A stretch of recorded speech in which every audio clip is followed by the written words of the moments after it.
Hey guys, what is up? NFL Weekly back to you again, and this is week 2. I'm going to do a review of the teams that kind of succeeded.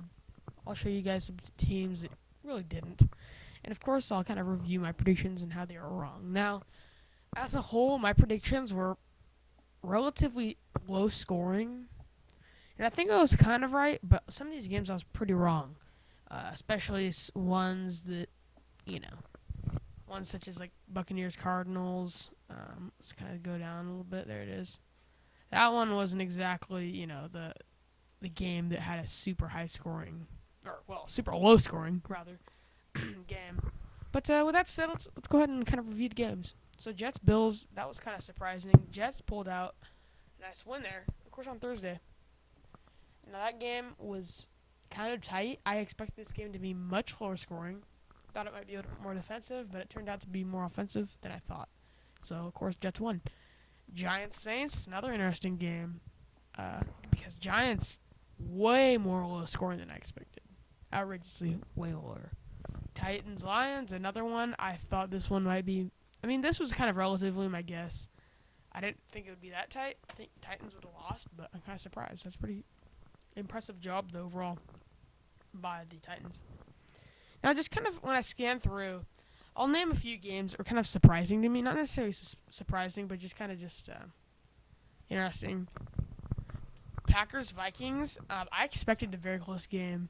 I thought Packers would pull it off, but after seeing how good, Vikings QB played, and just even with Adrian Peterson kind of like injury they had, they still pulled it off. And their defense was just smacking Aaron Rodgers down. You have to admit, Aaron Rodgers was a baller, even still.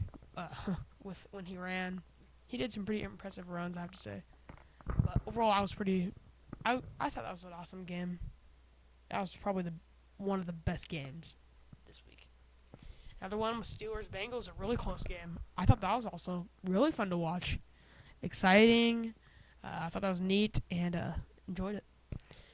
And then Seahawks Rams was probably the last one that was close and kind of. Let's be honest, that was a very boring game. I mean, extremely boring. All field goals, all defense, it seemed like. Even though Seahawks had like over 250 yards of passing. And Rams had, Rawls had like -7 or something yards. I mean, the rushing was very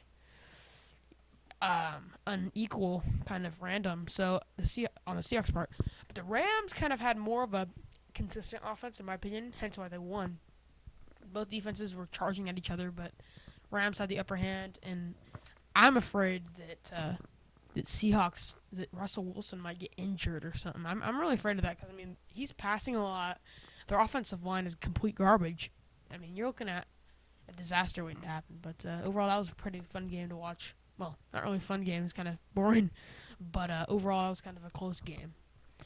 And then finally, you got Broncos-Colts. Broncos defense, once again, just showed up in time and finally won the Colts after kind of an uneven, games here and there, like last year, so to speak, or not so to speak, but just, last year that was another game where they just could not show up in time. But this year they came and they played and got a turnover. One of them was, well, I don't know exactly how many they got, but I remember one, they got a strip sack, or not strip sack, but a strip touchdown all the way, and then they got interception. So, pick 6, I believe. But overall, this Bronco defense is right back at where it was last year. Anyway, guys, those were just some highlights I saw this week. There's going to be a lot more videos to come throughout the week. And I'm looking forward to talking more about them. And I enjoy the NFL, of course, like you all do. So, thank you for watching. And enjoy the rest of the week and next week to come. So, thanks.